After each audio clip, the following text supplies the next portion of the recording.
always click the camera button. Hey, what's up, guys? We are back. Episode number 3, Mom&Breezy podcast. Today's topic is going to be discipline from the parent and child's perspective. So we're going to give a few minutes, let some people log in and start coming in the room before we get started. But as we say before, this is a no judgment free zone. We're not here to judge. We're not here to critique. We're just here to have open dialogue. We're here to get the perspective of the mom and the daughter's perspective on discipline. Or not just the mom and daughter, but because the Mom&Breezy show, it's mom and daughter. However, just from the parent and child's perspective of discipline.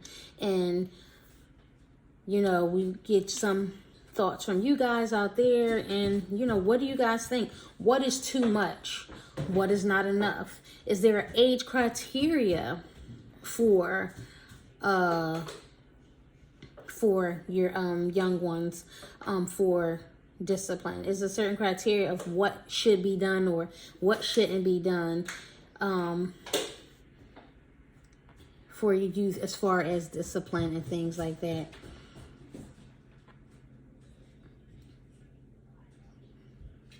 So that's what we will do. We will wait for some people to get in the room, and we will begin our conversation and see, you know, what's people's thought process. See what people think. You know, because I'm sure everyone has their own thought process, and no one's answer is right. No one's answer is wrong.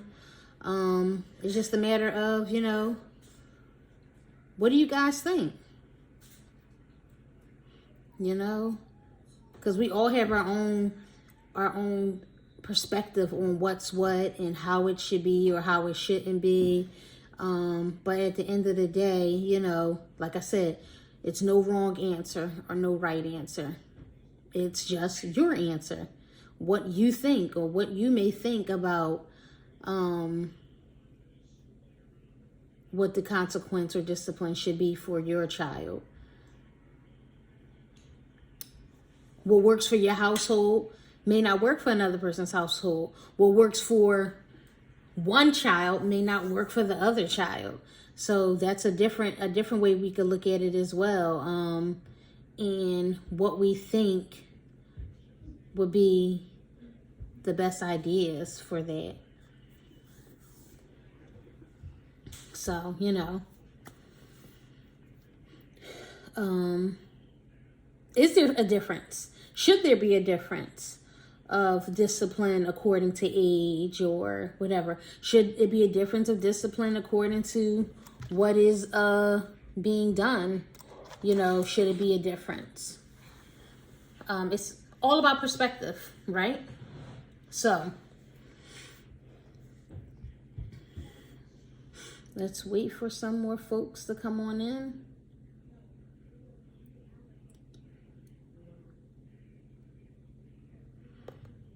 And let's get some ideas rolling. Let's get some ideas rolling.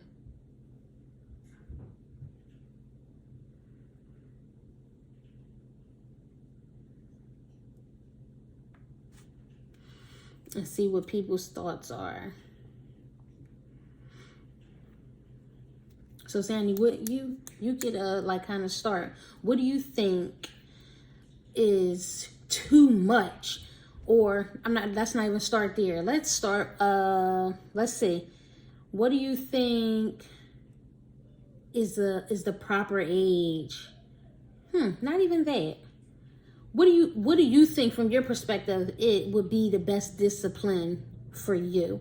Do you feel like you're a more verbal kind of person who you feel like all you need is someone to verbally discipline you, meaning just simple interaction, conversation type discipline, or maybe a consequence type discipline type individual where you feel like maybe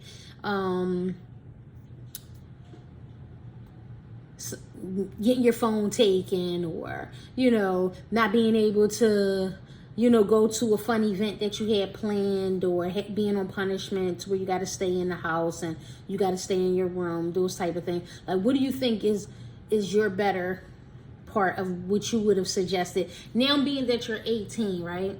And now you can look back on all of the different times you were disciplined, right? Or in all of the different ways you were disciplined. What would you suggest as being the most effective way of being disciplined, and then the most non-effective way of being disciplined? I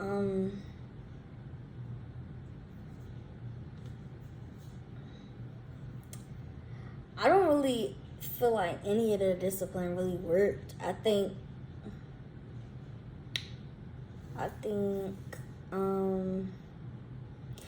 with the discipline part, it was kind of like, every time I was disciplined, I feel like I would get angrier. Like, oh, you took my phone. Okay, like, because as you get older, we're getting your phone taken away. You got friends who got phones at school. Like, it's kind of, and then with being a person who go to school and you get your phone taken away, you're around those people who you want to talk to during the most of that day. Like, you're around those people. So it's kind of like, okay, I'm at school every day. It hit me more on the weekends, but it was still kind of like, like, okay. And then the disciplines, like getting yelled at, like, that kind of was just like, I feel like I'm the type of person where, like, I'm very, some things, like, when I get yelled at, I won't take it in. Like, it's kind of one of those things where I'll shut down, I won't listen, I won't, like, it doesn't go through, it doesn't register just because you're yelling at me. The punishment where I can't go nowhere, that kind of isolates me. So me being isolated or being on punishment all those times where a family came over, I couldn't go downstairs and I couldn't hang out with them, whatever. They isolated me, which got me used to being isolated because I was always doing something. So I was always in my room. I was always on punishment. So that made me used to being isolated. And now what happens when something gets said to me, when something happens that I don't like, what do? I isolate myself. So it kind of taught me a bad habit. And then with the, what else? Did y'all phone away? And then with the beatings, it was kind of like, now I feel like if somebody do something to me, I gotta beat them up. Or like, I feel like that just, me personally, with parents saying beating your child, I just feel like your child's gonna learn aggression. Your child's gonna learn that if you beat them, that when somebody do something wrong, you gotta beat them. That's how I feel. I feel like, like there's a lot of cons to discipline. Let's start right there. In your honest, true, honest thought and opinion, you feel like giving your child a whooping really promotes that they feel like if someone does something wrong to them, that they're supposed to beat them because they're a parent and showing them discipline and giving them a beating as a parent to a child, that everyone they come across in life, that when they have an issue with them, you really and truly feel like that's promoting them, that they should have to beat people. That's promoting aggression. Like, say, like, as a parent, you teach your kids, you're like, did you just disrespect me? Come here. And you pop them in the mouth or you whoop them. What do you think that kid's going to do when they get older and somebody disrespect them? They're going to pop them in the mouth, or not pop them in the mouth, so to speak. What you know what I'm trying to say? They're going to beat them up. They're going to resort to violence because what was they taught? That if somebody disrespects you, what? That you got to lay hands. So, So you think whoopings promote just violence? Yeah, I think whoopings promote that you're allowed to put your hands on someone if they do something wrong. Like if a bully do something to somebody, no, don't do that. That's wrong. Now I gotta beat you up. Like, I just think that just promotes, like, I don't know. And then it promotes aggression in your child, like anger, resentment. Like I hear adults all the time, not just my parents, but I hear adults all the time. Yeah, my mom used to tell me to go outside and get a switch. But you hear that from the most aggressive people. Why did your grandma tell you to go outside and get a switch? Like, I just, I don't really see the logic in whooping your kids. Hey, Raina. So today, those are coming in. So today our topic is discipline from a parent and a child's perspective. So that's what we're here discussing today, from her being a youth. Now she's 18, so of course her discipline is going to be absolutely, of course, totally on a different spectrum, because she's 18 years old. So, but nonetheless, we're like kind of getting a flashback of what does she, think about her discipline growing up, and what is too much discipline or not enough discipline. So what Raina is asking is basically, how should a child be chastised then? Because what you're saying here is, okay, if a parent decides to give their child a whooping because for whatever the reason is, how should they be chastised then? Is it a level of chastising? Is it okay to give your child a whooping for specific things or not at all? And then where does the level of change in the discipline comes in at when you have that act that's happening, whether small or big? It really depends on your kid. With beating, in my perspective, I don't believe in it at all. With beatings, but chastising, it really depends on your kid. Your kid could be one of those kids where you could just talk to them and they'll get it. You'll explain what they did wrong, what they should do next time. Some kids are like that, where you just talk to them. And some kids, you might need to be like, hey, stop. Yell at them. Me, I wasn't a kid where I felt like I should have been yelled at, because that made me shut down. I didn't want to hear anything. So everybody's child is different. I think that's why my mom always explained to me that she disciplined her kids differently, because all children are different. I know a kid who used to come over sometimes, and my mom used to say that child doesn't need to be yelled at. They more so hey, get down. At that, they don't need to be yelled at, because that's gonna make them hyper, So all kids are different, and they react differently to different punishments. Me getting your phone, a kid might react to getting their phone taken and be like, well, I'm not gonna do this no more because I'm getting my phone taken. No, but I feel less aggressive acts towards your children might create less aggressive children as they get older.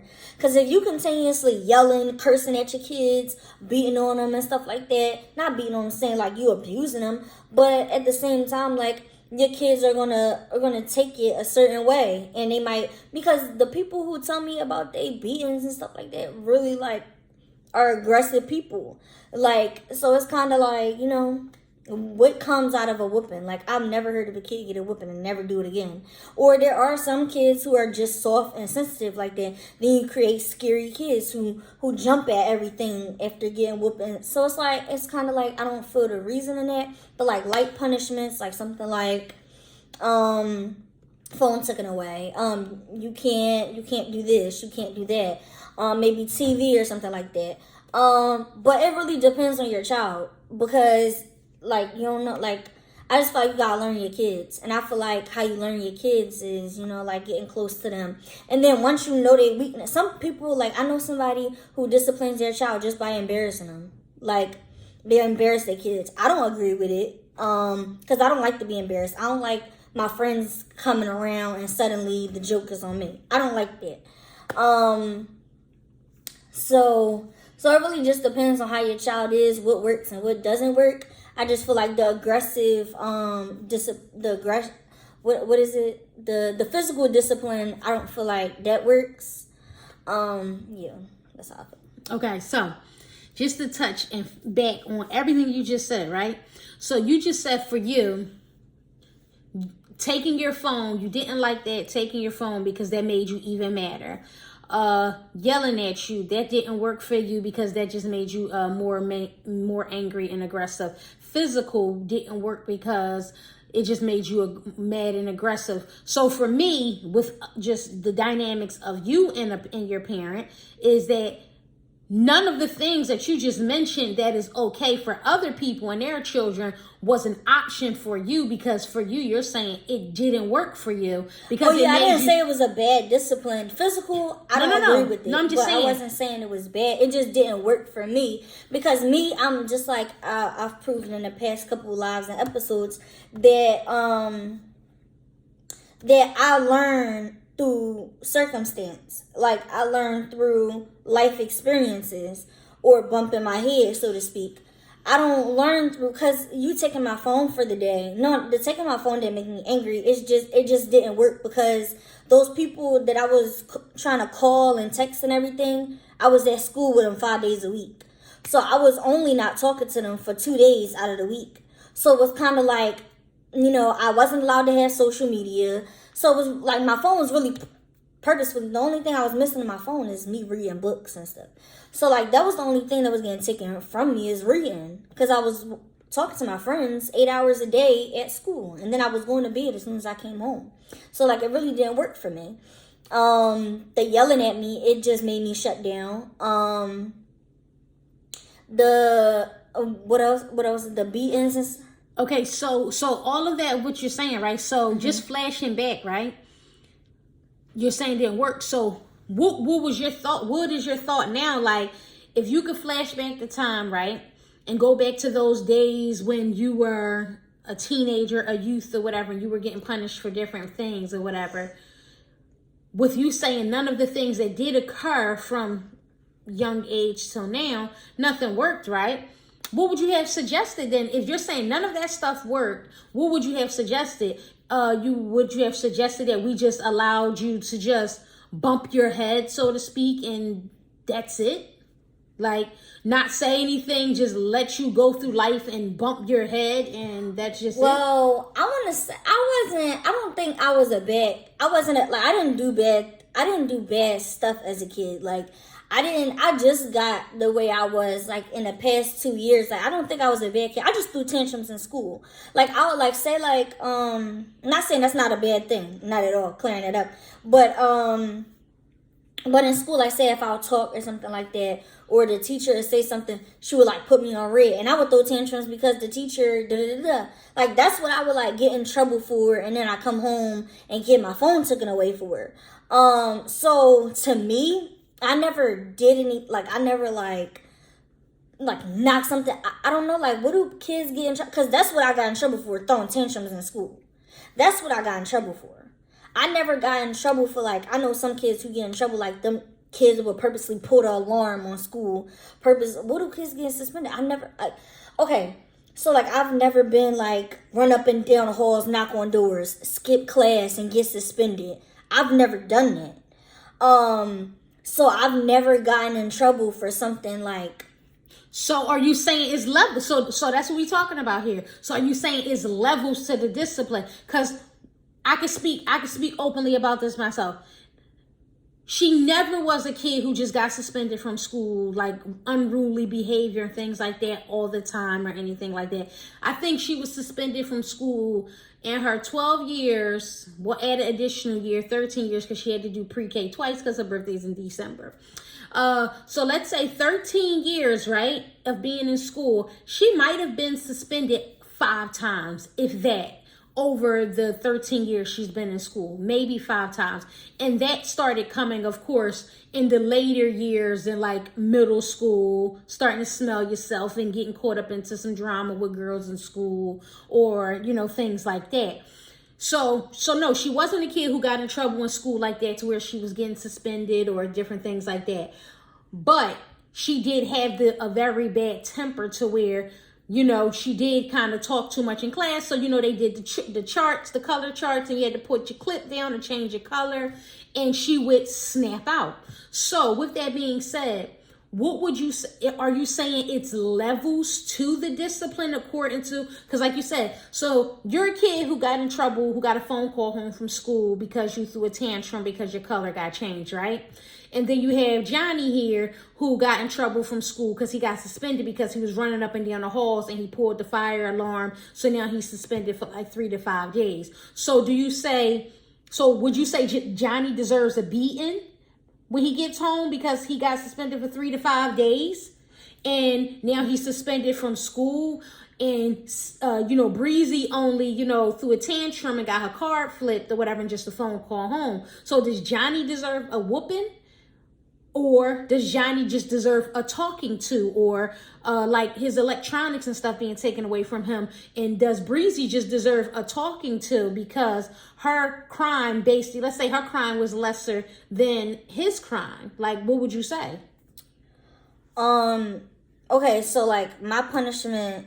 Okay, so like based on the fact that my punishments was just me crying and throwing chairs, cause that's a big thing when you're in school and you get suspended for it. Okay, so like something like that. If we talking, cause I stopped throwing tantrums in like 5th grade. So I want to say, like, and I was younger, so like the beatings for like throwing tantrums, and I was in elementary school. I feel like it should have been like, how do you discipline a kid? Because I don't like beating, so I'm gonna exit that out of my punishment process.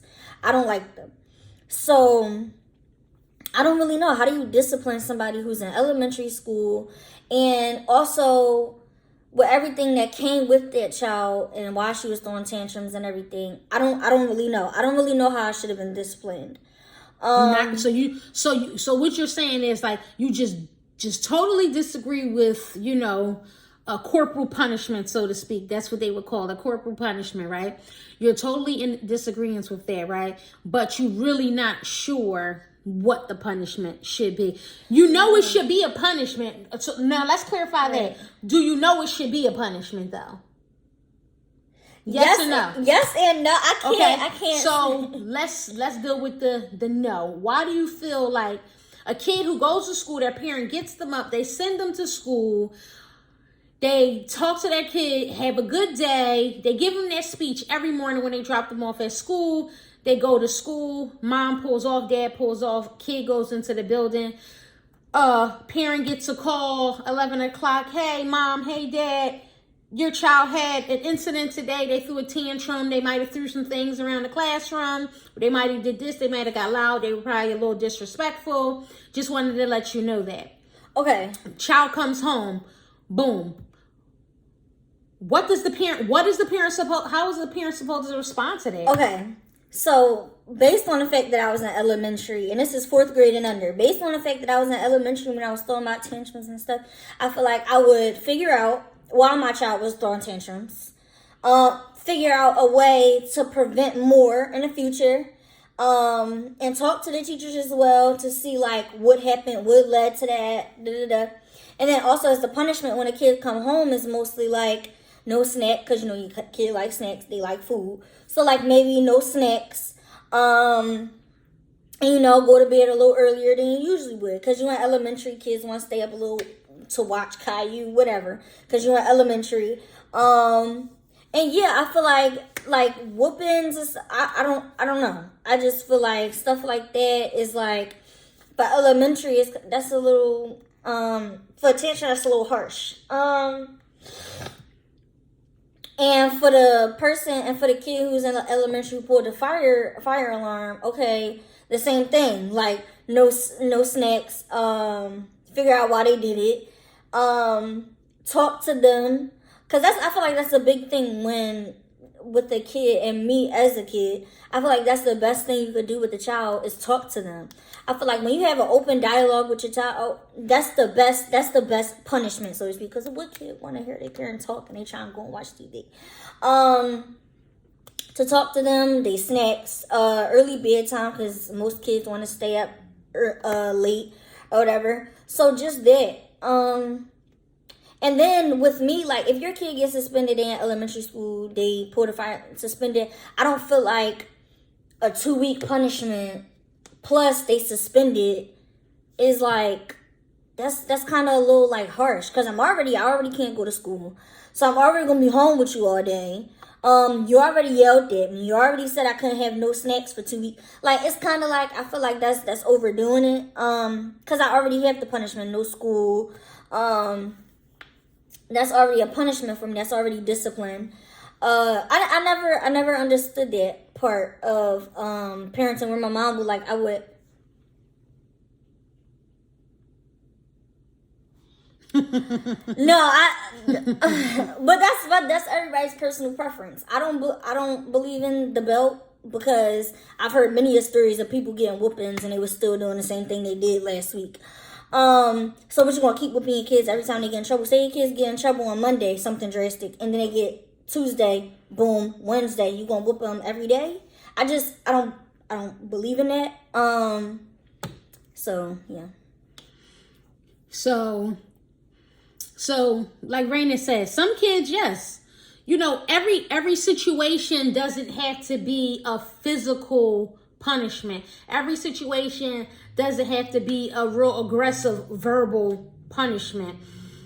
Some situations are just as simple as sitting your kid down and talking to him and saying, hey, well, what happened today? Why did that happen? What was going on? What made you feel that way that made you respond that way? What can we do next time to help you better in that situation for that situation not to occur in that manner that it just occurred today? You know what I mean? Because at the end of the day, not every situation has to be a corporal punishment type of situation or a really aggressive situation. But you have some situations that, you just have to get that aggressive with that individual according to the situation and according to that child. For instance, let's say, like you're speaking on the fact of this doesn't work, that doesn't work, this doesn't work. We've tried every level of discipline with you. We've tried the physical. We've tried the verbal. We've tried the very aggressive verbal. We've tried the mild verbal. We've tried the taking things like electronics, punishment, making you stay in your room type thing, not being able to go places and do fun stuff with people or visit people and things like that. We've tried all the aspects. We've even tried the ignore aspect and just ignore it and don't say anything at all.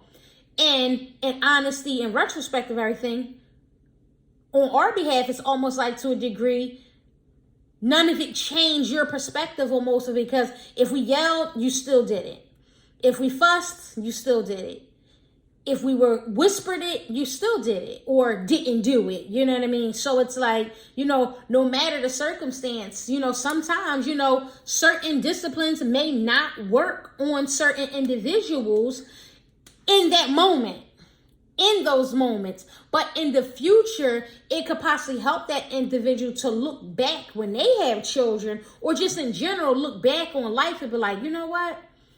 I see why my parents were so hard. I see why they did this. I see why they did that or said this or said that, because like you said, it just depends on the individual, of course. Like, for instance, like your sibling, like you're like your 9-year-old sister, right? What happens? We don't have to say but so much to her when she, so to speak, does something wrong, for consequences, because you raise your eyebrow a little bit at her. Her feelings is hurt. She's distraught. And it's like, okay. And, and that's all you really have to do. You know what I'm saying? Whereas you have an individual like you who are more strong-minded and strong-willed, right. You had to kind of get that bass in your voice with you and be like, yo, you know what I'm saying? To at least get your attention. Even if you still turned around and did the same thing 2 days later, it's still in that moment got your attention. And at least we made it through 2 days before we had experienced that same thing again. So like we said, it really does depend on the individual and also the circumstance as well, because every situation doesn't warrant the same consequence. I don't beat my son and I never beat my nieces or nephews, but I've seen some kids who are out of control. Absolutely. Okay. I've seen and that's my thing. It's almost like but why are those kids out of control? The corporal punishment thing, might not be your thought process, but it's like, how about that kid who just, decides to cuss out their mom? How is, cuss at their parent? What is it? Why did that kid? Wait a minute, listen. How do you really expect that parent to respond to their kid cussing at them? You can't possibly tell me that parent should be like, you know what?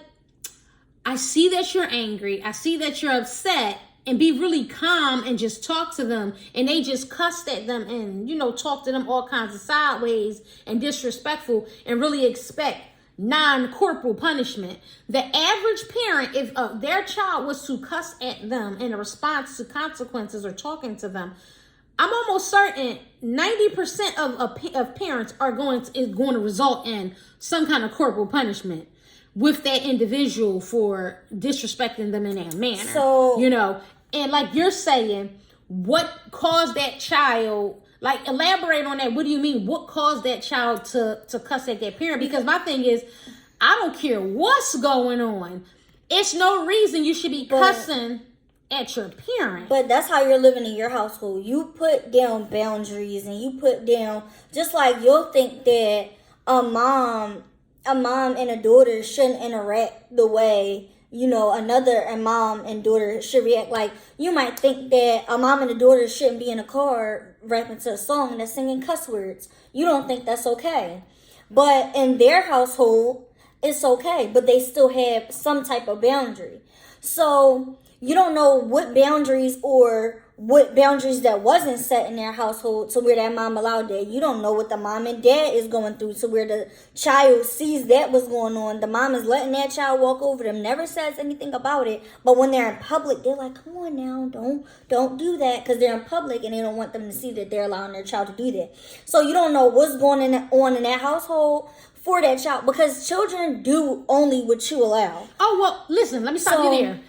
What you're saying, what you're speaking on, we're going to disregard that part, right? Because what you're saying, I agree with you with that particular element and thinking about it in that manner, is that it depends on, like, of course, what you set in your household and the tone you set with your children and those boundaries absolutely is going to play a role in, for the most part, how your child responds to you to a degree. You know what I mean? So we're not really talking about that aspect. We're talking about just the general aspect of, let's just say this. It's been a time or two over the years that you called yourself, getting like that. And I had to like, whoa, hold up. You know what I'm saying? And you knew the boundaries. We set those standards and those boundaries from the rip.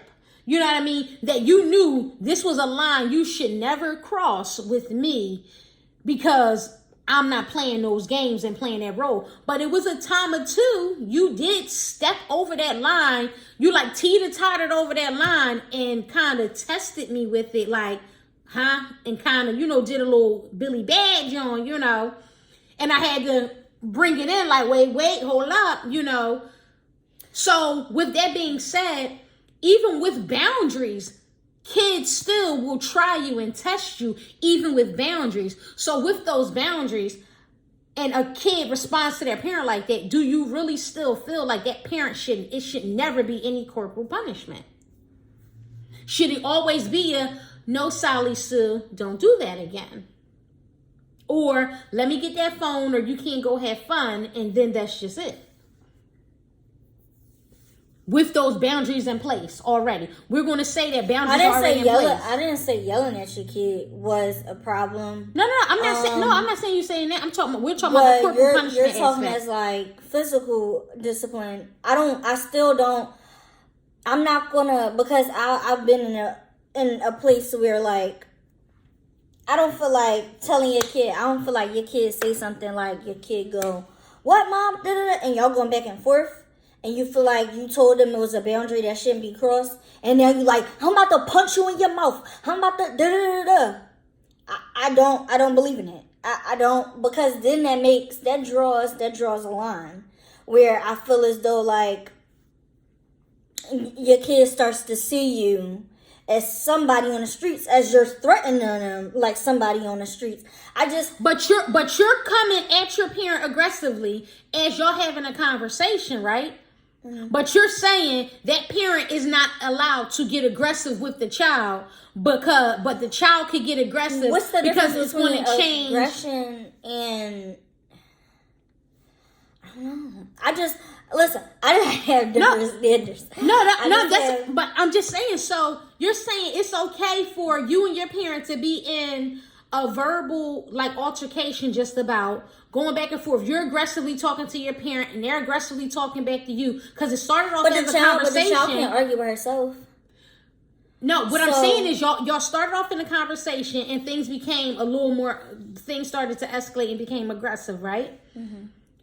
So you're saying it's okay for a child to become aggressive with their parent in a conversation, and then once they overstep a certain line, and then a parent says something in the sense like, keep, being disrespectful, I'm a, punch in your mouth or something like that, that parent is technically wrong because now that parent is changing the dynamic of the conversation into a more street prevalent type conversation, or whatever the case may be. It's no longer a parent-child conversation. It's more of a street dynamic conversation because the parent changed the dynamic by saying, I'm going to do X, Y, and Z because now they're feeling disrespected from their child. Okay, so for example, so what do you think about, your child be like, whatever, mom, did you say whatever to me? Go outside and get that switch. Do you feel like that's okay? Like, because I hear a lot of stories from the older adults in my family. Well, see, that's the thing.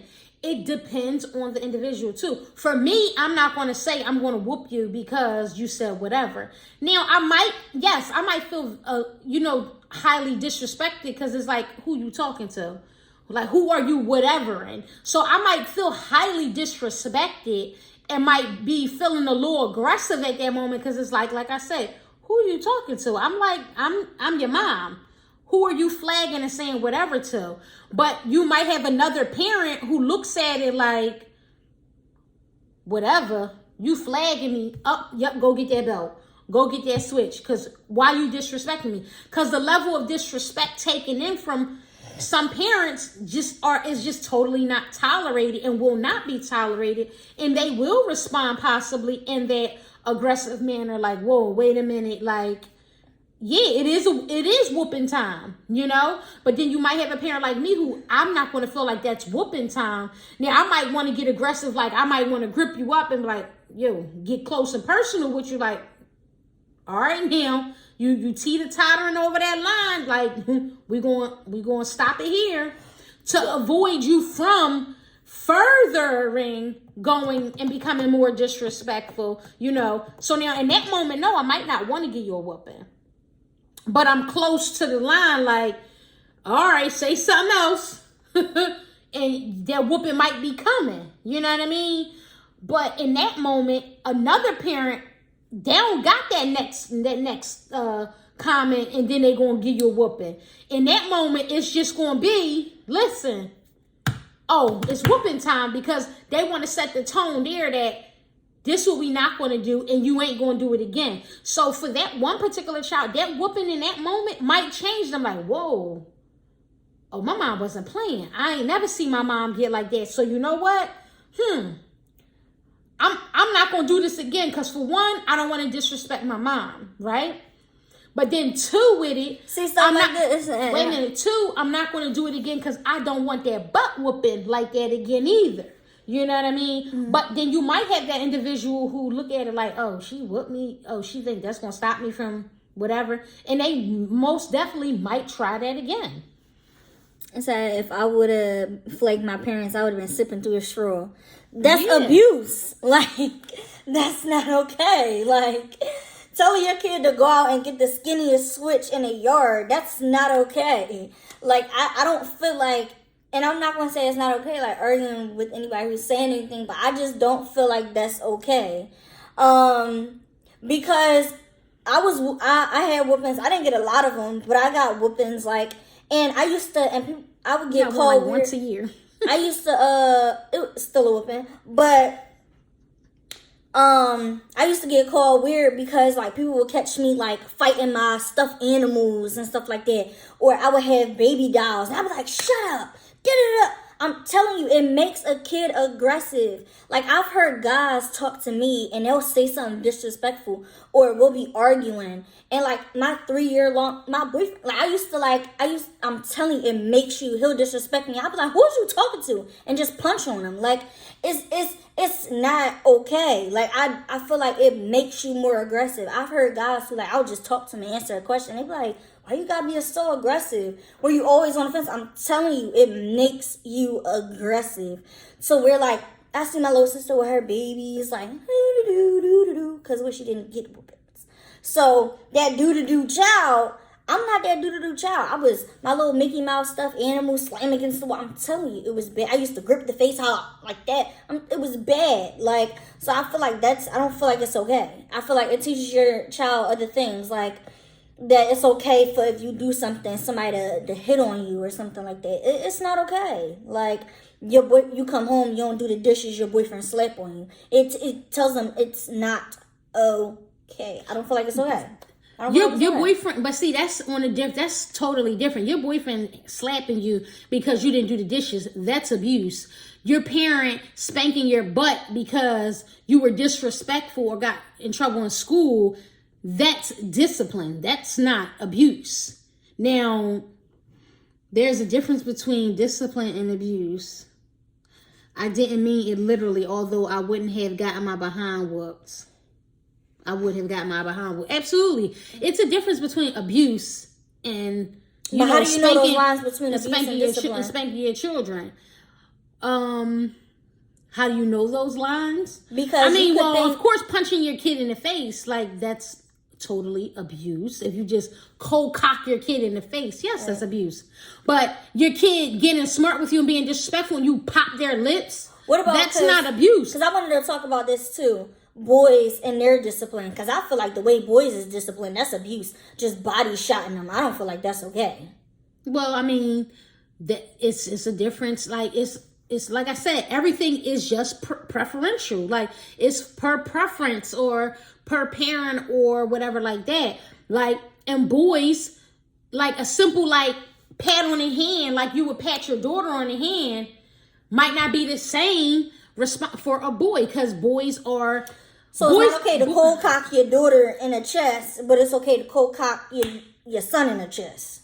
But it's also a level of how hard you're hitting your child too. Now, if you're like just body beating your child with full force and aggression, of course you could possibly, put that in the realms of, possibility of, abuse, so to speak. But, like I said, everything, it just depends on the level of everything. It's a level for everything. Like, it's a level for everything. And like I said, abuse and discipline is just two different things. And a man giving his son some body shots, because for one, when you got to also understand this too, excuse me.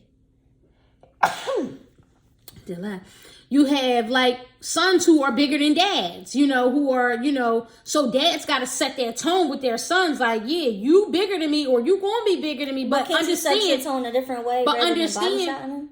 But see, that's going to be your preference. You can't tell a person what their preference should be. Everybody. And I was just asking, like, is there other ways you could teach your son to be tough, or you're the alpha, so to speak, which I don't get among. Well, what I'm going to say is I can't even answer that because I'm not a man. I'm not a man. I'm not a father. But I can speak to a degree just with the perspective. No, but to live in a household with your man or with that person who's disciplining your child, you have to allow certain things. So that's why I was asking you. That's what I was getting to. What I can say is I can give my thought. For me, I know if I, as a mom, and if my husband was disciplining my sons, and if I looked at it and it's like, that's a little bit much, I'm going to announce it and say, hey, that's a little bit much, But like I said, at the end of the day, I could give my preference and I could give my thought on it. But still at the same time, I can't technically say to a man, because I'm not a man, and how to show his sons, and to keep that alpha male status, understood, in that line to not be crossed or drawn. as a man and as a father, because I'm not a man and I'm not a father. But I do know, and I can notice the signs of where the lines are crossed between abuse and discipline. So I can notice that. So I'm capable of noticing that and being able to be subjected to being able to point out certain situations and certain incidences where I could say, you know what, that's a bit much. That you probably ain't have to go that far. Like, that's just, doing too much. You gotta scale it back. Or I know how to just mind my business and let that alpha male and that father be a father. Like, why do you feel like you gotta have a peeing contest? It's not a peeing contest though. It's the same thing as a mom. It's the same thing as setting that tone and that standard. But you don't have to do that with me. It don't have to be a standard with the mom. Yes, it does to a degree. We've had incidences where you had the mentality and you would say certain things, and it's like, because I'm the mom, period. You wouldn't understand that, and you probably still don't understand it until you become a mom to understand why I was so adamant in having that peeing contest, so you say, and saying, because I'm the mom, period. Like, let's just flash back with the incident of when we were talking about, like, listening to the music and stuff, right? For me, as a parent, what you listen to, of course, I want to try to censor what my children are listening to from a younger age to a more mature age to a teenage age to whatever, I want to try to censor what they're listening to, right? But at the same time, when we're not in the presence of each other, I can't really control what music you're listening to. So if you're in your bedroom and you're listening to your music, your ratchet Rashida music in your ears, and I can't hear it, and you bumping it, and you whatever, hey, to each his own. But for me, and that's at like age 9, that's at age 12, that's at age 16. If I can't hear it, I can't say nothing about it.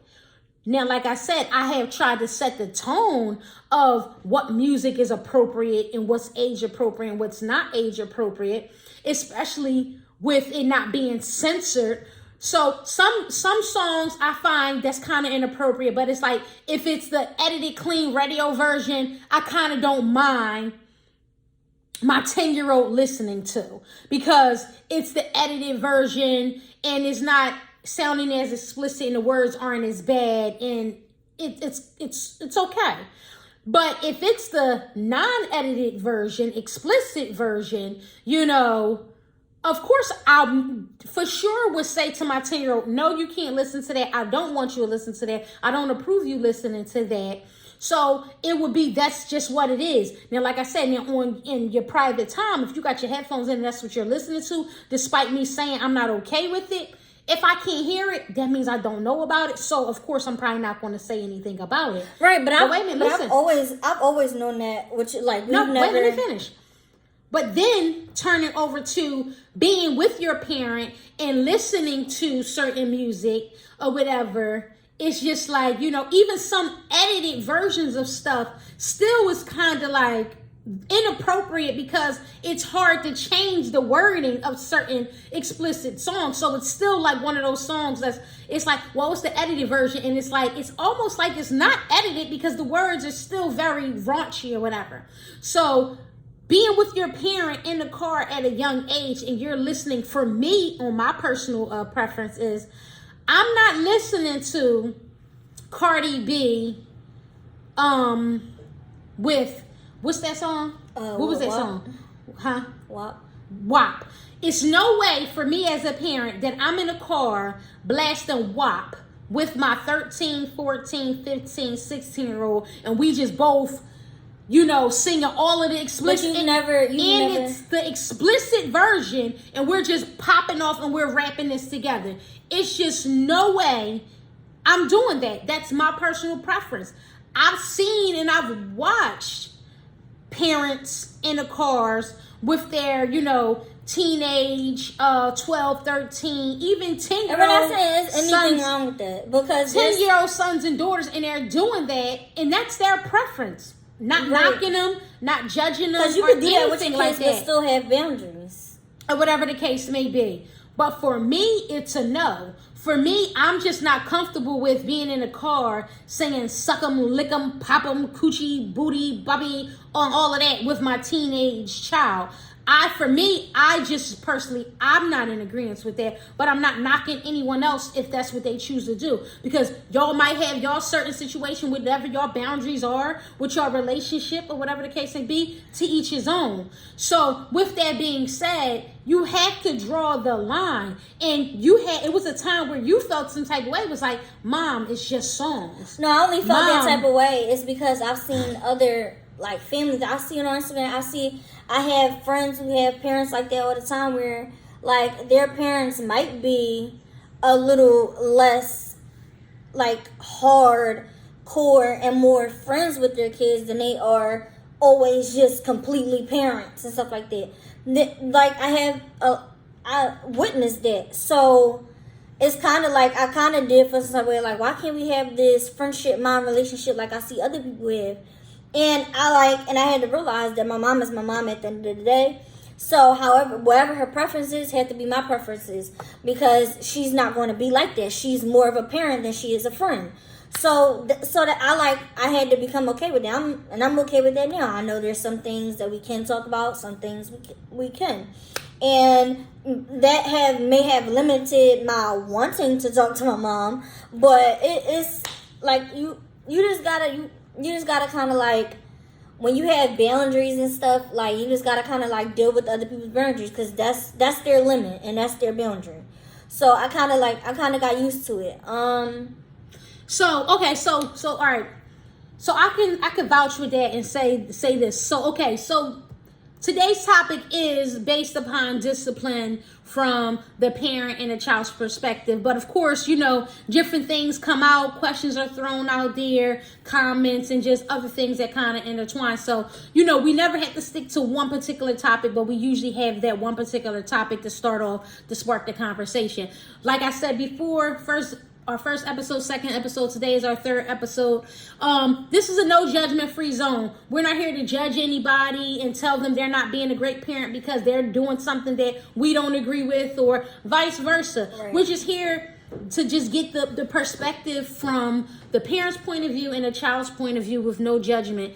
However, everybody has their own thoughts and their opinions on different things. And my thought has never been like, that I'm not my child's friend. You know what I mean? It's not that I'm not my child's friend. It's just that I never wanted the lines to be crossed, because I've seen mothers and daughters in their relationships to where I sat and I've watched, and it's just like, for me, I've watched certain things. It's like, wow, for me, it seems just so inappropriate for a mom and a daughter, because it's like, they're mom and daughter. It's nothing wrong with being friends, so to speak, quote unquote, but also at the same time, a line has to be drawn. Like, we're not friends to where you should be comfortable enough to feel like that we're friends, that you could just come and pop a squat and be like, yo, Mom, let me tell you how this boy whispered in my ear and he told me. For me, that's a no. For me, that's crossing a line. Now, you could come to me and say, hey, Mom, at a specific age, like, Mom, I do really like this boy, and you could kind of have that kind of conversation, like, Mom, I do like this boy or whatever, and he's kind of cute, and blah, blah, blah. But it's just certain lines we're not going to cross as mother and daughter. And you think you're going to sit and have certain conversations with me because we're friends. And I think that with me, why I've always said to her specifically is like, we're not friends. I'm your mother and you're my daughter. We're friends, but we're not friends. You understand what I'm saying? Because I never wanted her to get it misconstrued and think and get comfortable and think that, because me and my mom friends, I could talk to her about anything. Yes, you could talk to me about anything, but you got to know it's a line you cannot cross to talk to me about, if that makes sense. Because it's just certain things you just don't come and have conversations with your mom about. That's like if you're an individual and you're out there and you're sexually active and you're 15, you're 16 years old. I'm sure most parents are telling their 15, 16-year-old kids, daughters, they don't want them to be sexually active at their age, but it happens. So what parent really want their 15, 16-year-old to come home and start talking to them about a sexual experience at 15, 16 years old? I don't care how much friends we is or we ain't. That's just not a conversation your 15 and 16-year-old should be comfortable with even coming to discuss. I wouldn't even talk about that to an associate. Maybe like a best friend or a cousin, maybe. But like someone, no.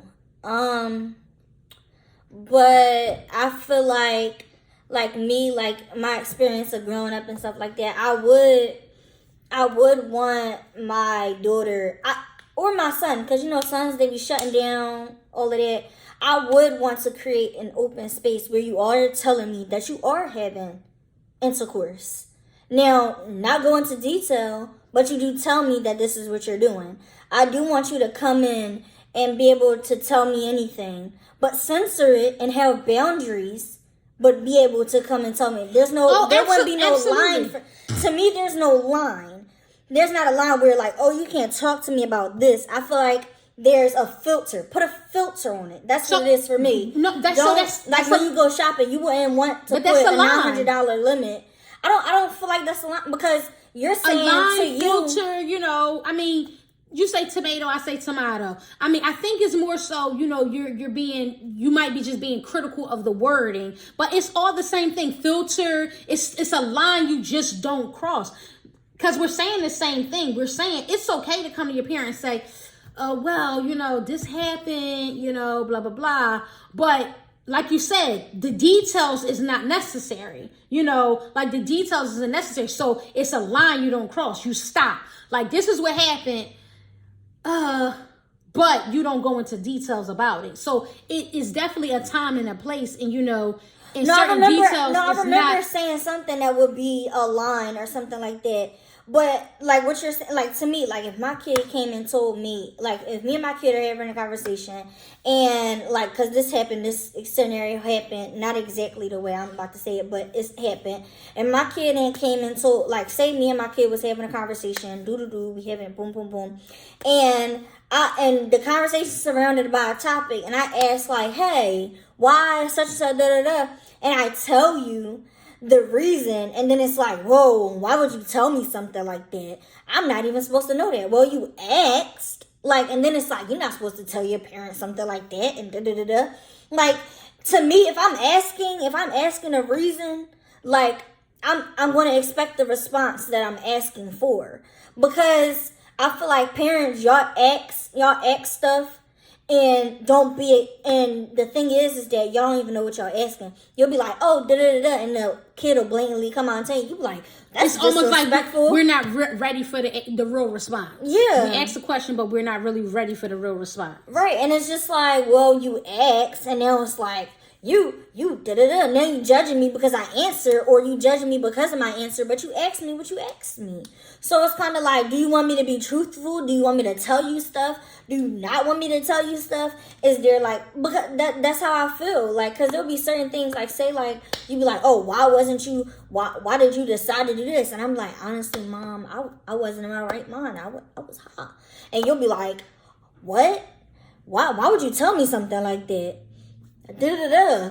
I'm your parent. I'm not even supposed to know you doing stuff like that. You asked. Like, so it's kind of one of those things where it's like, do you really want to know what you asking?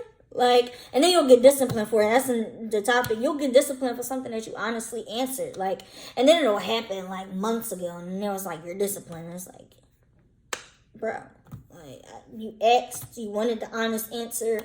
I gave it to you, and now it's like it's a big deal, and it's like it's kind of like parents just need to prepare themselves for every answer that could possibly come out your child's mouth. You should prepare yourself for it, and especially to know y'all was kids before. And I hate to have those situations where you do something and your parents act like they've never been a kid. Like, it'll be something like da da da, and it'll be like, because some parents would be like, oh, I would have never done such and such and such. And it's like, all right, now you judging me? Like, all right, now, like, all right, you never did such and such. We two different people. Like, so some situations like that, when it comes to lectures and stuff like that, kind of make a kid feel bad because it's like, dad, like, you would never do that. But, like, I did it. So, like, what does that mean about me? Like, I just feel like there's certain conversations that if you know you're not ready for it, please don't have it. Because I don't like that. I do not like that, or I don't. That's one of the things when you discipline somebody or you talk to somebody or you lecture your kid on something that you know you're not ready to talk about.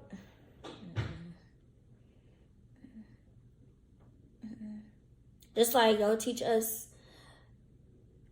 think before you act. I think before you discipline or react on certain things as a parent. I know like y'all not giving a guide to nothing. Like this is y'all just kind of wing it.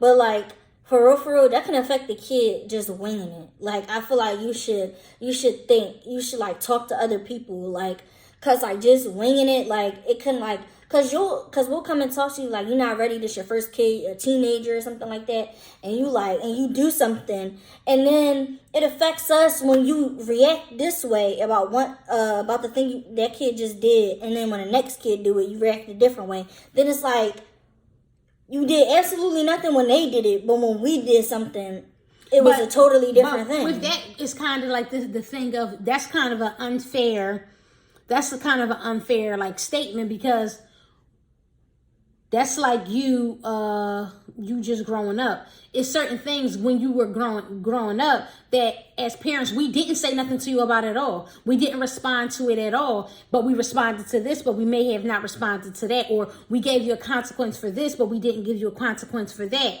You know, because you are going to make mistakes. Things are going to happen. You're not going to be perfect at what you do because you're walking through life your first time as well. So you're learning along the way as well. So I think that's an unfair statement to say that parents shouldn't wing it. It's not the fact that we're just intentionally winging it. We weren't taught. Like, I was taught how to walk. I was taught how to ride a bike. I was taught how to do multiplication. I was taught how to cook. I was taught how to read. I was not taught how to be a parent. I don't care if I was well established. I don't care if I had millions of dollars. I don't care if I had all the financials in place, all of everything in place in my life, and then I had a kid first, right? And didn't have to go through the struggle of life. You know what I mean? With raising a child, right? I still would not have been taught to be a parent. So it still would have been that first time walking through parenthood struggle. It just wouldn't have been a struggle of working and trying to be a parent, being a single mom and working and going to school and taking care of a kid and doing this and doing that, because I would have just been financially stable and had all the money in the world to do all of the different things and wouldn't have to worry about that struggle. But it still would have been that parental struggle, because guess what? I was never taught to be a parent, because you cannot teach a person to be a parent.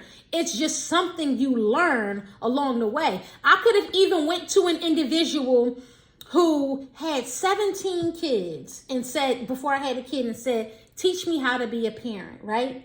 You have 17 children. Show me how to do it. They still wouldn't have been able to show me how to do it, because guess what? My child would have been different from their child. So what worked for their child may not work for my child. But like we're doing this live video, and we're talking to other people, and some of these people are saying that some kids sound like I sound. And and that's understandable. But at the end of the day, just because they're saying it don't mean it's right, but it doesn't mean it's wrong either. Just because they're in agreement. Because there's a lot of parents who've been on all 3 episodes that have agreed with a lot of the stuff that I'm saying as well. And saying the same stuff that I'm saying. But it doesn't make us right, but it also doesn't make us wrong. But it's just all about perspective. You cannot, like I said, I could have went to a mom who had 17 children and got my notepad and said, teach me how to be a parent. You have 17 children. What did you do for this? What did you do for that? How did you do this? How did you do that, right?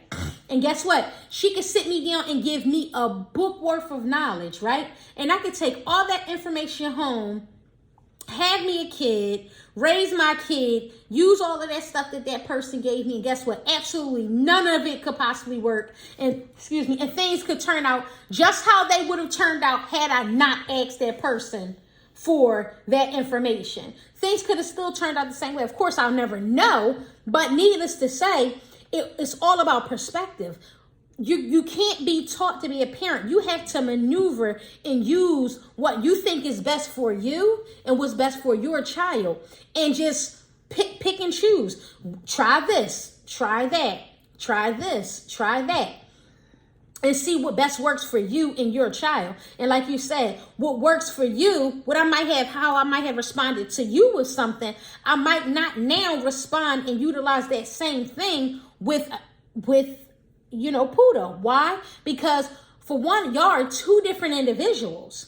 At age 9, you were very mouthy. At age 9, you were very aggressive. At age 9, you were very... Well, me and Puda had two different lives. Listen, you were very confrontational, or whatever the case may be, at age 9. You understand what I'm saying? So with that being said, her response to certain things are just not the same as your responses were, right, or whatever the case may be. You know what I'm saying? But hey, wait a minute, let me finish. It's so not the same, right? Mm-hmm. And to start with what you're getting ready to say, right, is the fact that because y'all grew up differently, y'all only grew up differently for up until you were 6. So from age 6 to currently, y'all grew up. Not true. Y'all grew up particularly. You can give your response in a second. Y'all grew up particularly the same way from age 6 to now. You grew up from birth till 6 years old. You grew up in the manner of where you grew up in a single parent home, in a single mom, being raised by your mom, or whatever the case may be, in a non-active father figure in the home from age birth to 6 years old, right? But then from age 6 to 18, you grew up in a household with a working mom, a working father, a working family, rules, discipline, guidance, right, all of the same stuff that she's being raised on from birth until age 9. So it was a difference between birth till 6 for you, but from 6 to 18, y'all pretty much had the same particular upbringing. Only difference with you was you didn't have your biological father in the same household as you, but she did have her biological right father with her from age 1 to 9. But like I said, y'all are two different people, and y'all grew up to where I can say to her, I can almost kind of whisper to her something and give her a wink or something, and she'll respond differently than when at age 9 I would say to you such and such in the same manner, and it would be aggression. It would be, or not even just aggression, just attitude. It was always an attitude type mentality or whatever, like blah blah, why are you talking to me, like blah blah blah, stop telling me what to do type mentality. Mm-hmm. You know what I mean? Her at 9, she's never really had that mentality of why are you telling me what to do mentality. Mm-hmm. She kind of just does what she's told to do. Of course, kids got to be told once or twice to do things, and you got to repeat yourself. But it's never been like a, why are you telling me what to do mentality. So it's like, so how can I come to you and raise you and do things a particular way with you? I'm not going to probably do the same with her because I don't have to, because the responses are given differently. So I might not, absolutely, you may never see me respond to her in discipline or consequences with her along the way up until age 18 that you no, I don't expect that. But the whole, we was raised to, I don't feel like we were, whether I had a biological father, okay, whether I had a stepfather. That's what I'm saying. So elaborate. How do you state that y'all were raised differently? From age 6 to 18, how were y'all raised differently, other than the fact that you didn't have your biological father under the same roof as you and she did? Because I feel like we were raised differently because she got two totally different. Okay, so from birth to I was 6, I didn't have my dad. My dad left, and he was in and out until when I was 6, and then like once. Okay, so yeah. So when I turned 6, mind you, my mom and my stepfather had an Islamic marriage. So the marriage was quick. So from the age from 6 to 8, it was a major transition. It was a confusion factor where it was just like, okay, I was hoping that my mom and dad, I wrote this in my journal. I wrote this whole thing. I was planning on writing a book about it and everything. I went from hoping that my mom and my dad would get back together, hoping my dad would do what he's supposed to do, even at a young age, just thinking like, my dad told me he was going to come get me, never came and got me. Went from thinking, oh my goodness, is it my fault? Why isn't he in my life? Da-da-da. Then he coming in and out, and then now it's strange because now this new man is in the home, but I'm still in and out with my biological father, and I'm still going through stuff with him. And then throughout those years, you get envious and you get jealous because you see that your mother was able to escape the hurt and everything that you're not able to escape because you're attached to this man forever. Then you have... But wait, you say your mother was able to escape the pain and so on and so forth. How do you figure I escaped pain that you weren't able to escape? How do you figure that? Because are you saying that because I found love and I got married and I was able to move on with my life, that means I didn't find pain? That means I didn't say you didn't. I mean, I was able to escape but the pain. He wasn't causing you pain anymore. How do you say he wasn't causing me pain anymore? Like him and you. That was no longer a thing. But this is the thing. He never caused me pain personally. He only has caused me pain, and this is why this is such a great thing to have this open dialogue, right? Because your thought process is I was able to escape pain that you weren't able to escape. My pain has always been your exact pain because I've always felt the pain. And still to this day, on January 2nd, 2022, I still feel the same pain you feel because your pain is my pain. So my pain... But I don't feel like it's the same. No, it is the same because I have to watch you be sad. I have to watch you... This is the thing. You feel because the pain. Even if you said you have to watch it, but there's been plenty of times where I was sad and I didn't show it. No. So you think you haven't shown it. A parent knows. A mother knows. Just because you didn't walk around the house and you weren't like this, or like this, or in tears, that don't mean a person not sad. That doesn't mean a person isn't sad. Body language, actions, behavior, good or bad. Sometimes a person who's just so chipper and so just ecstatic, that's one of the saddest persons you can ever come across. Because ain't nobody always that damn happy.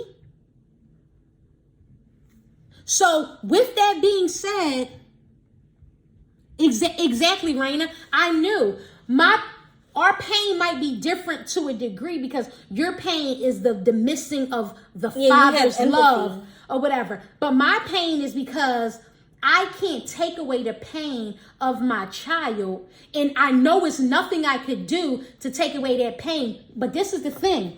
Why, to a degree, my pain is a little bit worse than yours, right? I'm going to tell you why. And people, y'all can agree with me and give y'all thoughts, right? Listen to this. You can eventually one day get past that pain and past that hurt of him not being in your life. Because just think about it, you're 18 years old. In due time, you're going to be out there in the world, traveling, having fun, and living the best life, and this, that, and the third, and so on and so forth, right? Not that you're going to ever forget that's your father and you wanted this relationship with your father or whatever that you never got. But just understand this. As a mother, the pain that I feel for you is so tremendous because it's nothing I can ever do to change that pain for you. It's nothing I can ever do. You can move on with your life and be happy and live happy, but still have that broken piece missing, right? But for me, I could never change my hurt because like I can never fill that void for you. I'll never be able to fill that void for you. But it's a way you could possibly fill that void on your own in due time by finding true love and finding someone who really loves you and appreciates you and shows you. But as from a mother, I can't take that pain away. And that hurts me still to this day that I can never take that pain away. And I feel like I'm the blame sometimes. Like, this the nut that I chose for you to be a father to you. It was my choice. I chose that. I could have chose something different, but this is what I chose. And because of But if you would have chose different, I would have never been here. Oh, no, true. But we just talking just in general, right? Had I chose, because I chose that, this is what occurred because of what I chose. And he was not a father to you. He caused you pain and still to this day cause you pain. And there's nothing that I can do to change that. There's nothing that I could do to replace that hurt or pain. Despite the fact that I did find a man who was willing to step in and he wiped off your boo-boos and he let you cry on his shoulder and he wiped your tears and he disciplined you times when you didn't want to and you couldn't stand him because he did, but it was all for the greater good. He was there when you made him mad the most, and he probably had a right to be mad at you and not talk to you for a few days, and he still did, you know. So I felt like I did try to fill that void some kind of way, but of course at the end of the day, yeah, because even with those benefits of having someone that represents your father, it's still the factor of then you went and had my little sister, and now me and Kadia because when Kadia, if my mom, which is not gonna happen, it's not gonna happen. She decided to have another kid. Kadia ain't happening at all. It's like, no, I don't care because I'm about to be out. So I don't care. Do what y'all want. But like my mom decided Kadia's not going to experience that where she watches. She's going to be watching her younger sibling with her father. They're going to have something like, and then it was always the factor of like watching something like you watch your mother with her new baby or whatever, and then it's even harder because you see the new baby has her attribute, and you see the new baby has pictures on everywhere, and then the new baby has her name is in the brand, and she's the face of the brand, and then you wonder like, dag, like is it because like you're not married to my father, or then it's like. Then you growing up and you like, okay, y'all, boom, boom, boom. Now you gonna pass it down to her and be like, am I not worthy of getting what you have? Like, it's those thoughts. So me and her will never grow up the same. It will never be that doubt. It will never be that. So no matter like the void you're trying to, there will never be a fill of a void because you walk around with a constant reminder that you don't have something, and it's hard because you watch your sibling have something that you always wanted, and you don't want to be jealous of her because I love her and I wished for her, but it's so hard not to be jealous. It is so and I never want her to feel like she did anything wrong because she didn't ask to be here, and I never want her to have that doubt. I never want to pass that doubt on to her that, dang, like, what did I do to my sister for her not to like me? But I love her. I love my little sister to death. Like everybody in this family know. My little sister, I'll kill for her. I'll die for her. I love her.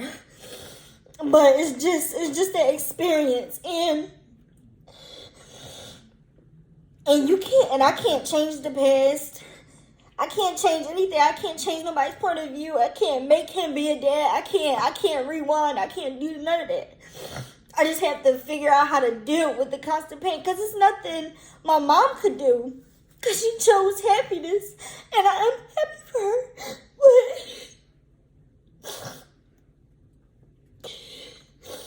And guys, this is why we need this open dialogue with our with our children, because sometimes we just don't know. Absolutely, Raina, absolutely, right? Love you too, darling.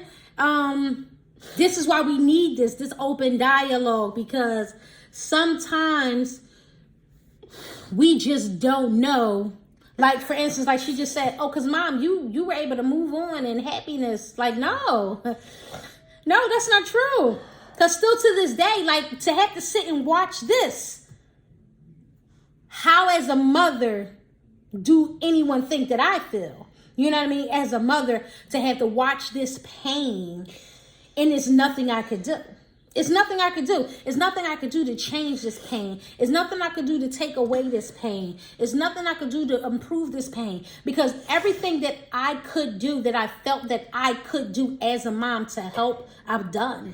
You know, I made it my business. I found the awesome man. You know, he's an awesome father. You know, they agree to disagree, they beef, they had good days, they had bad days. But deep down inside, he loves her and he wants nothing but the best for her. And he tells her that all the time, you know. And I know for her, from her perspective deep down, that she loves him, and she knows at the end of the day, when she not mad at him, that she knows he just wants nothing but the best for her. Of course, in the moment, you know, it's, oh, she probably like, I can't stand him. I wish he stopped talking to me, you know. But in reality, on a real note of things, she knows that he wants nothing but the best for her.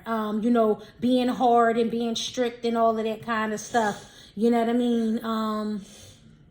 At the end of the day, you know, but as parents, it's nothing we could do to change that. So for me, the pain is still there on my end as well, because I know it's nothing I could do to take away her pain. It's going to be nothing I could ever do. He's the only one who can take away that hurt and take away that pain.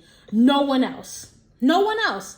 He's the only one who could be able to step in and step up and make those choices and decisions to take away that pain from her. Not me or nobody else, you know? So it's hard knowing that it's okay. So for me, it's hard knowing that he's the only one who can fix this and choose not to fix it, you know. And she's now 18, and you know, she's entering adulthood, and she still has this harboring in her, you know what I mean? And it's still nothing at age 18 that mom can do, you know. So that's a pain for me that will never go away. Because no matter how much I coach myself and I tell myself that you did all you could do, you did your best and all of that, you still had that small piece in you, like, you chose him though. You know, you chose him. This is who you chose, and this is what he's done. And there's nothing I could do to change that. So that is a remorse, you know, a thing that haunts me still to this day, you know, at times and frequently, you know. So it's hard. It's hard too, as from a parent. I'm over here crying. Husband is like, what's wrong? But I still hurt that my dad raised children that weren't his, but not me. Absolutely. I'm going through that too. Absolutely. And that's a part of her thing. And I think, you know, I want to say that, you know, I think that if he didn't have no other children that he was taking care of or whatever, and just out here doing him, it probably wouldn't hurt as bad. It would still hurt, but it wouldn't hurt as much, because I feel like that she really's hurting more, because she feels like, how dare him not take care of me, but you go have more children and you're taking care of them, and you're also taking care of other people, someone else's children who is not your children, you know. So that's very hurtful in a sense, you know, and you give them all of what you've never given me, and still to this day don't give me, you know. So that's definitely a hard pill to swallow. And Raina, you know, that's why we here. This is what we need. Some people sometimes just need that vent, get it out and really pour it out and speak their truth. And, you know, it helps them to possibly move forward. Baby, I know that your pain and is valid. Absolutely. And I have never in 18 years throughout all of the ups and the downs and the battles and the gripes and the strife and the everything, the turmoil. I've never told her feelings weren't valid. I've just always tried to express to her that you have to be mindful and remember the same way you have feelings and emotions about things, you have to understand other people have feelings and emotions as well. So with that being said, you have to be mindful when you're hurting about something. You have to understand that when you do that and you make those choices to say and do those particular things, you have to understand the person that you're responding to in that manner, they have feelings just like you have feelings. You know what I mean? So you got to know that just because they might not cry or voice their opinions and how they feel right then and there in front of you and to your face, you don't know what they might be experiencing behind closed after they had that interaction with you, you know, to where, you know, now they're feeling down and they're feeling out about themselves and questioning themselves. Just how you questioning yourself and how you're feeling and your emotions and things is the same way others question, you know. You just never know how, like, you know, as a parent, like, how many times I question, like, did I do something wrong? Am I missing something? Did I not do enough? Did I not love her enough? Did I not coddle her enough? Did I not tell her I love her enough? Did I not, you know, give her enough hugs or kisses or whatever the case may be? Because just growing up, like, I've always made it my business. I tell my kids I love them every day. All day, when we're on the phone, off the phone, in person, and tell them love you, good nights, all the time. And this has been all their lives. You know what I mean? I do my best. It might have been, they might be able to say a time or two here and there, I might have slipped up and didn't say it or respond in a particular way. But for the most part, all their lives, I've always made it my duty to make sure that I said or did these things. Because I just know me personally growing up, I wasn't told I love you enough daily, you know, by my loved ones and things like that. I didn't hear I love you daily, or you're special daily, or you're important daily, or giving positive feedback on a daily basis growing up and things like that. But for the most part, and she can speak on it if she would like to, that I feel like that with their growing up, we do our best to, like, make sure we point out all of their good stuff. Despite of them getting in trouble and getting fussed and cussed at and punished and all of that, I feel like we point out to them often. And I think she gets mad a lot of times when we point it out, but we're pointing it out because it's good things, it's positive things, and we want them to realize that they are special, that they're important, that they got some good stuff going on with them. Like, we talk to her all the time, we push the same thing. She's a writer. Right. Keep it going. We're going to do a quick commercial right here. She's a self-published author at age 14, wrote and published her own book at age 14. Her first book, she wrote and published her second book at age 15. So in 2 years of her life, she wrote and she published 2 books. They're on Amazon. If y'all want them, go to Amazon. What's the books called? Before the Never Before and Before and After. They're on Amazon. They're in Barnes & Noble. Go inside Barnes & Noble, purchase them. Go on Barnes & Noble website and purchase. Go on Amazon and purchase. Quick little commercial real quick. She's talented in writing. We tell her, write. And she'd be like, oh, I don't want to do that. Y'all trying to force me to do something I don't want to do. Clearly you do. Clearly. So put them in the chat. All right, I'll definitely put them in the chat box so that you guys, and where they're at, like I said, Barnes & Noble and Amazon, you can go purchase both the books. But nonetheless, you're a writer. If it's something you didn't like doing, you wouldn't have done it, and you did it twice. You know what I'm saying? So the potential is there. The thing with the writing, it was more so like, I love doing it for fun. I love reading. Like, anybody could tell you, they'll walk past me every hour, check on me every hour. What you doing? Reading. I love to read. I love to escape reality. Due to the fact that what I just told y'all how I be feeling, I love to escape reality. I love to feel different things. I love to be in other people's shoes. So I do like writing. I do love it. But I like doing it for fun. I would love to do it as a little hustle. I just didn't want that part of my life to be controlled, because when you're reading or when you're writing, you're not control of your imagination. You're not And I think with that, I thought it was controlling at the moment, because they were telling me like, oh, save your money, you could have this, you could have that, you could buy your car at 16, you could. And it was just, and me, I just feel like I just wanted to do it, just to do it, have a little money in my pocket, eat a little bit. Wait, real quick, before the never before and before and after, right? Mm-hmm. Amazon. Because the second one isn't on Barnes and Nobles yet. Let me see. No, finish saying what you were saying. I just want to pin this. Yeah, I just really wanted to I am planning on doing something else with my writing, doing something. I actually just looked up on someone like, shout out to that person. They're not on Facebook, but shout out to that person. They're so supportive of me as one of these friend or whatever. She's so supportive. She's always been supportive. And she actually just recently sent me a DM for a chance to help write a script or be an assistant to write a script for that new, what's that movie? It's called, what's that show on Netflix? I forgot exactly what it's called. It's called like the sex life of a college student. It's that, and I'm planning on working something else out, but it's just.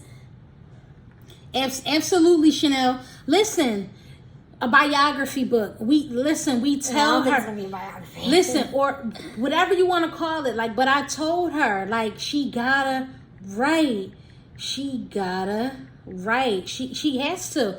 She, like, sometimes, you know, for me, I think that's her healing.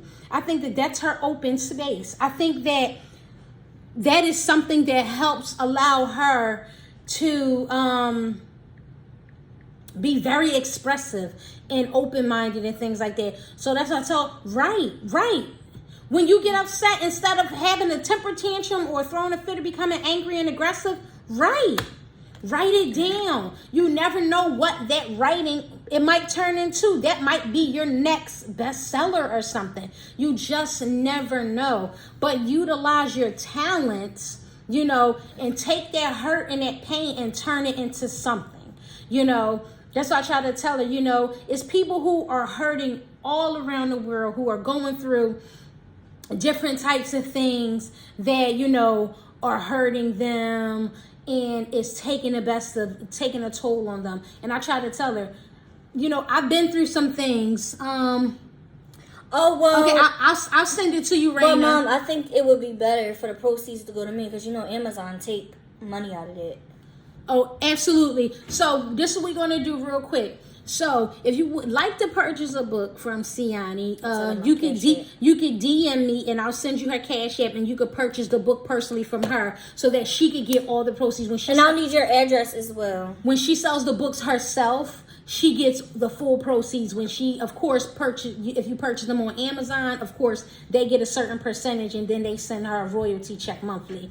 So nonetheless, if you would like to purchase a book from Siani, she has two of them. One is called the Before.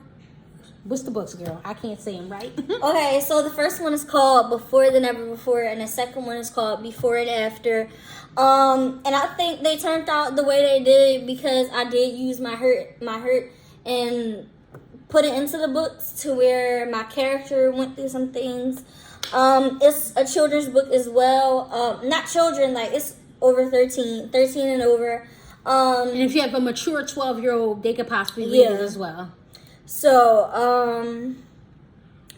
yeah, you could, message my mom. I'll need with the message, I'll need your address so I could send them in right away. I'll need your address and your name so I could be able to send them to you, because the proceeds do go to me when you buy them from me. Because Amazon took their little cut. And send her a royalty check. Yeah. So this is what you guys could do. If you want to purchase one of the books or both of the books are $15 a piece, 2 for $25.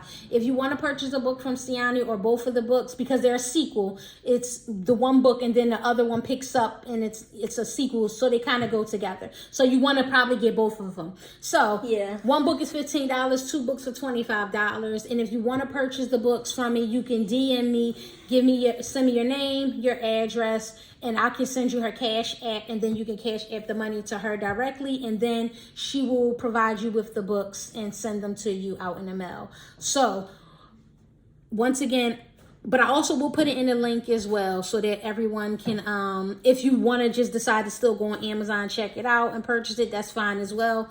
But if you want her to get the proceeds directly or fully to her, you can just send me a DM and I'll be able to send you the information on how to get the books from her. So, like we said, no judgment free zone. We're here to try to help out individuals and just be that voice for other parents who are going through the same things. Like I see Chanel, you're saying, I'm going through this now. I don't have a man, but my children is hurting because they don't have a father and they are 13 and 9. Absolutely. So, and it's not easy. And just for me to speak off briefly real quick in response to you, Chanel, I was that parent. I was that mom for 6 years, I was a single mom. I was doing it all on my own, and I didn't have that support system. I mean, I had a support system, like I had my family, my siblings, and my mom, and people around who was helping and assisting. So I wasn't fully on my own, but I was a single mom. I was doing it on my own. I was going to school. I was working. I was raising children. Things like that. But nonetheless, I was blessed and highly favored, that Allah sent me someone who I've been able to share these experiences, these good days, these bad days, these ups, these downs with for the past almost 11 years with, and it wasn't always easy, but even still with having that companion, that spouse there to help you and support you, it still was rough and difficult because what she was dealing with was the lack thereof was her father, who she wanted to be there, and he just was not there and still is not there, and that's a hurt that, a mother feels as well. And it's nothing we could do to change that. It's nothing we could do. There's no way that we could change that. There's no way that we can make it better because we can't make that other parent be a parent. We can't make them do, no matter how much I tried, because I tried to be forceful. I tried to make threats and all of the different stuff that I could possibly do. It just, when a person wants to do it, they're going to do it. And if they don't want to, they're not going to. And it's just that simple. So it just never was easy. Even with having a spouse and significant other there to help support me through those things and being that father figure, it still was hard, and it's something that I couldn't change and I still can't change, and it's something I will never be able to change. So with that being said, it's difficult raising children. We weren't given a rule book. We weren't given a rule book. At the end of the day, it just is what it is, we have to do the best we can do, and our children aren't going to always agree. So like today's topic was about discipline, but of course we ventured off into other things, which is absolutely fine because you can tell we didn't agree. We didn't. And guess what? Eye to eye on certain things, and that's okay. And it's okay.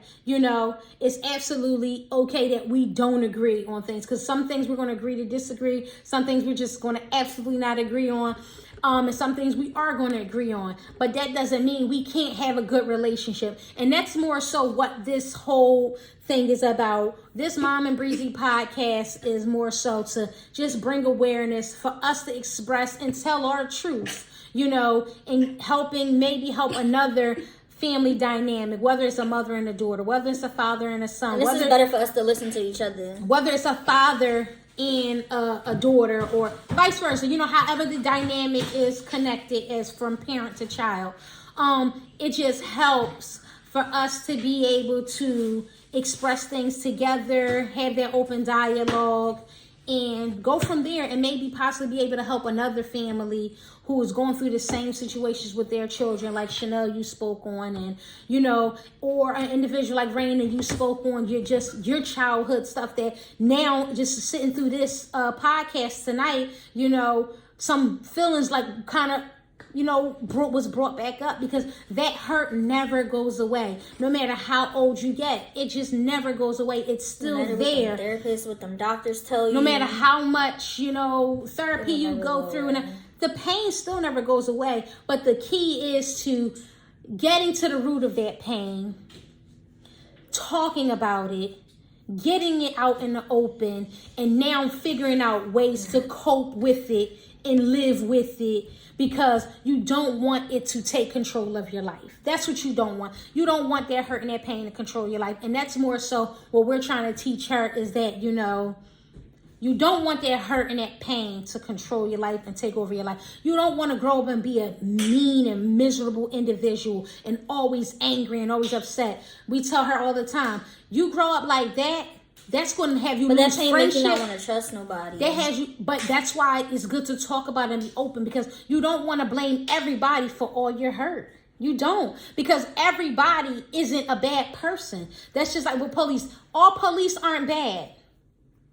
It's some idiots and it's some bad ones, and you know, and it's also some good ones. So everyone isn't a bad person. Everyone isn't out to get you. Everyone isn't out to sabotage you or to be mean or to spite you or anything.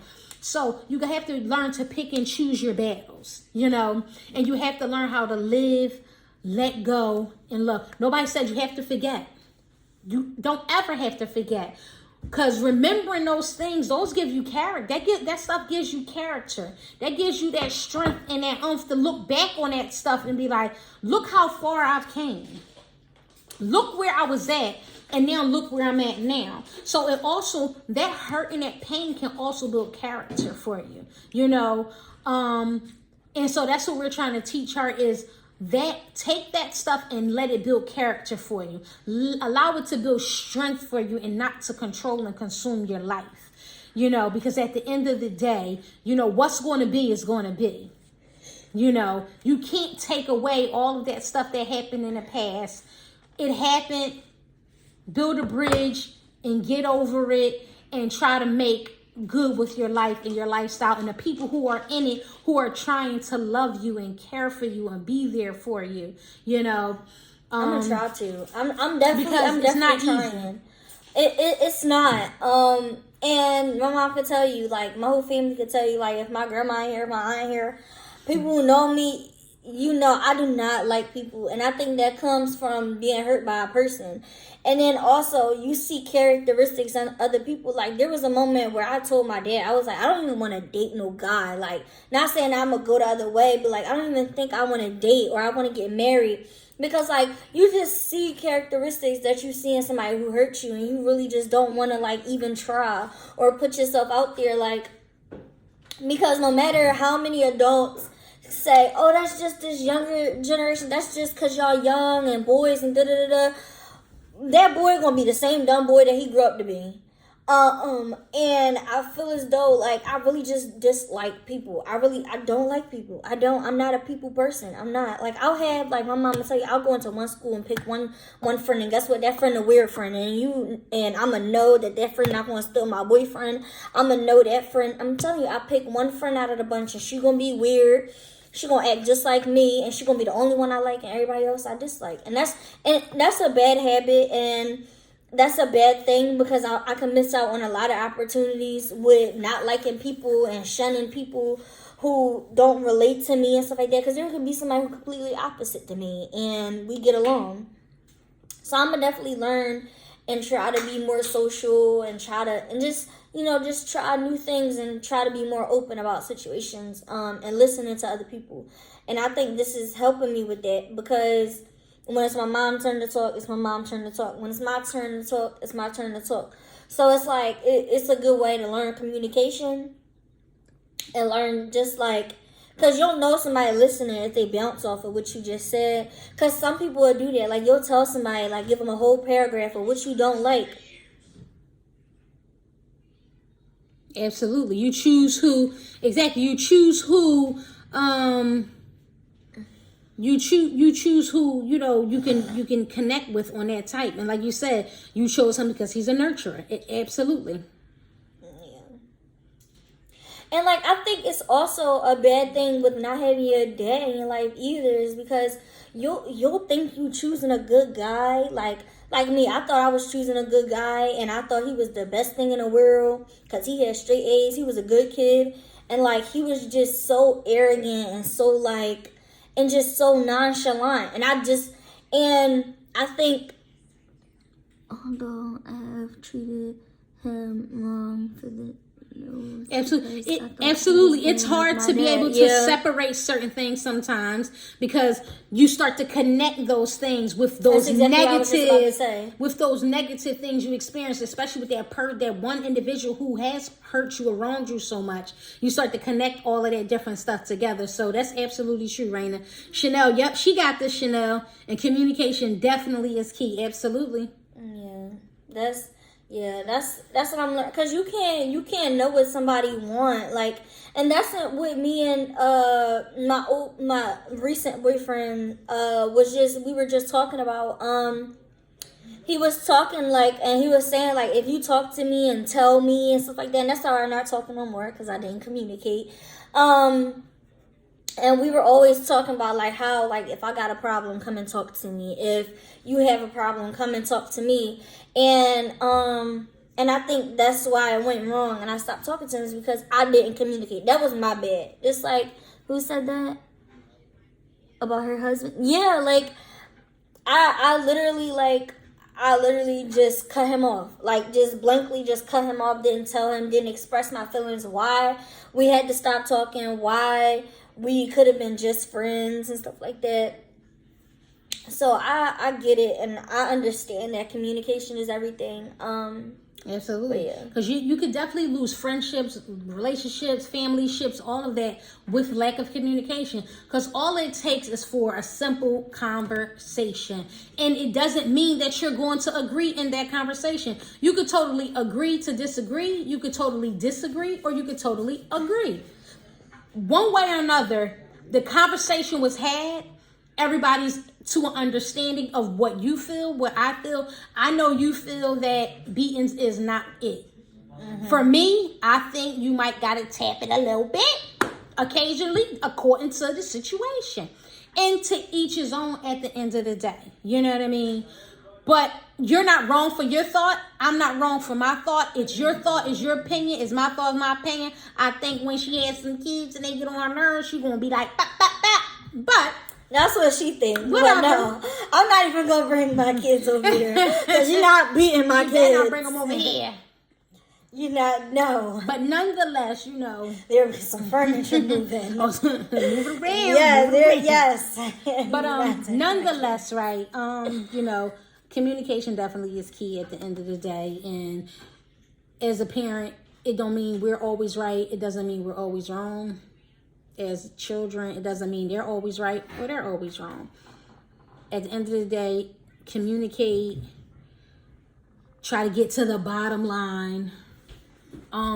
And move forward. I mean, that's just the best thing I could suggest at this point, and just going through the different experiences and things. And I'm still learning, and there's days that I be still, be like, whew, but, it's still a learning process. It's not going to be anything that's going to change overnight for certain things, It's time and patience and consistency. So that's basically what it is. So we're about to wrap this up, but we thank you guys for joining in again with us. Episode number 3. Today's topic is about discipline, but then we touch base on a whole bunch of other different things, which is all about life, and that's what this platform is about. It's about the parent and the child dynamic across the board, about any and everything that we could possibly talk about and discuss. And sometimes it just might be just a fun, simple, we just check-in type conversation and chat. Yeah, next time we do something a little lighter, because I feel like every chat somebody end up crying. Well, listen, right now, the world is in shambles right now. So right now, I think we just really need But I feel like the world has enough of that. I feel like kids and adults. The world has a bunch of nonsense going on, but not enough conversation is happening. Oh, absolutely, Raina. You too. I think we're not enough of this is not happening. Enough communication isn't happening. Not enough dialogue isn't happening. So that's what we're here for. No judgment zone, free platform. Thank you guys for joining in. I'm going to put that link in the bio, and I also DM whoever DMs me to purchase the books, to get her cash app to send cash to purchase the books personally from her. Or if you just want the Amazon information, I'm going to put that in the chat box as well. Raina, I'm going to text you when I get off the live. I'll send you a text with her cash app to purchase the books. Yeah. So this is our commercial break real quick before we log out of here. And you want that Kadia's wear, check out the website KHAYRRIYAH Mom&Breezy.com. Click that link. Purchase Also, something. y'all please T-shirts, petition for Kadia's sweatshirts. Wear to get me an outfit. Oh, but she get enough outfits. She always trying to get something for free. I keep trying to tell her. No, not for Money, free. money. It's an outfit that I want, and she told me I couldn't wear it. That's another conversation, y'all. But nonetheless, we're out of here. Thank you guys for joining in, and we're out.